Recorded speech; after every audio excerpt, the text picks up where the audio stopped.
The Story Snail. A Valentine for Frankenstein.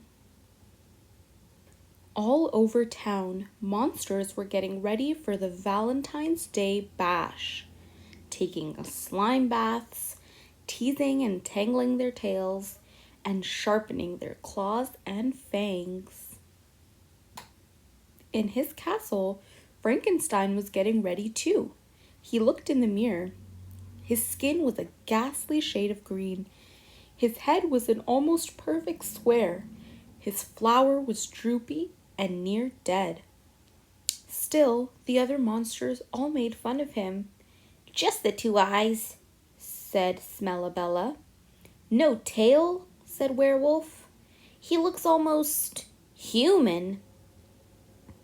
"And he's nice," sneered Spike. "Blech. I don't believe he's a monster at all," said Brains. But Frankenstein was comfortable in his own green skin, so he stitched on his crooked smile, dressed in his worst tuxedo, and set off for the party. What a fiendish fiesta! There were revolting contests, repulsive snacks, and a real live band. Well, kind of live.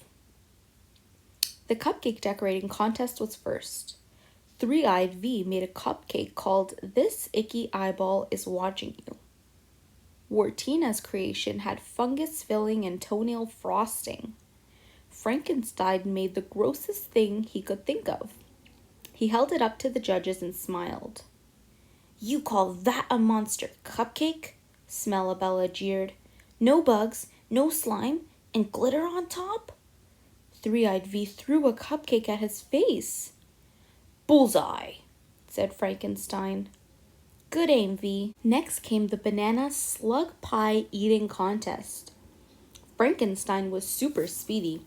He thought he would win until he wiped his mouth with a napkin and was immediately disqualified. "That's not how monsters eat, Buster," Spike snickered. He put a pie on the floor, stomped on it, and then snarfed the pies from between his hairy toes. "That's how monsters eat." "Wow," said Frankenstein admiringly. "You're very talented." The last contest was for burping. Frankenstein's was the loudest, longest, smelliest burp he's ever made. "You call that a burp?" said Stinker. "That was a cough, a hiccup. It was almost a giggle." Just then, a monster burped so loudly the ground shook. "Way to go, Belcher," yelled Smellabella. "That was epic." Frankenstein had never seen Belcher before. She was taller than he was, with piles of tangled black hair and a beautiful smile. "Awesome," said Frankenstein, smitten. But before Frankenstein could congratulate Belcher on her terrifically disgusting, award-winning burp, the band began to play. The monsters were wild about dancing. Mummies unwrapped, fangs flew, a skeleton named Bones fell to pieces. Luckily, Frankenstein was there to lend a hand. Belcher boogied like a pro. Frankenstein tried to copy her moves, but during the zombie Roomba, he fell flat on his face. It was hard to Roomba with two left feet. When he stood up, he noticed something sticking out of his pocket. It was a Valentine's Day card. "For me?" thought Frankenstein. It was his first Valentine ever. Which ghoul could have put it there? "Was it you, Rainbow?" he asked, holding up the card. Rainbow answered by spitting at him in 5 colors. "Impressive," said Frankenstein, cleaning his face with his handkerchief and sighing softly. "As if," said Harriet, before he could even ask.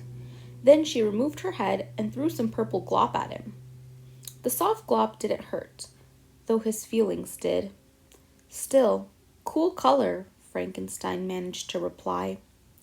Frankenstein searched the card for clues. The card was zigzag shaped, the writing was red, It had the whiff of something stinky and wonderful. Just then, Belcher bobbed by.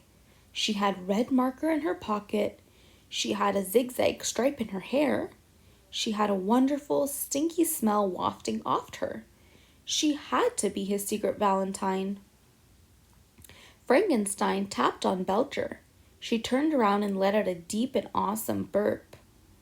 "Please be mine, Frankenstein," she said sweetly. Frankenstein grinned so widely some stitches popped. He gave Belcher a warm wristband. She gave Frankenstein a piece of snot-flavored bubble gum. The other monsters noticed and wondered. What did Belcher see in him? "I've never met a friendly monster before," gushed Belcher. "He's my kind of monster." "He did notice my perfect aim," said Three-Eyed Vi slowly. "And my monster manners," observed Spike. "His extra body parts come in handy," mumbled Bones. "I guess it's okay to be nice sometimes," Headless Harriet added, remembering that Frankenstein had liked her purple goop. "If that's the kind of monster you are." The music started up again. The monsters joined together in a ginormous, kicking, spitting, burping, gnashing, glitter-tasting conga line. Every kind of monster was welcome. After all, a monster is a monster is a monster.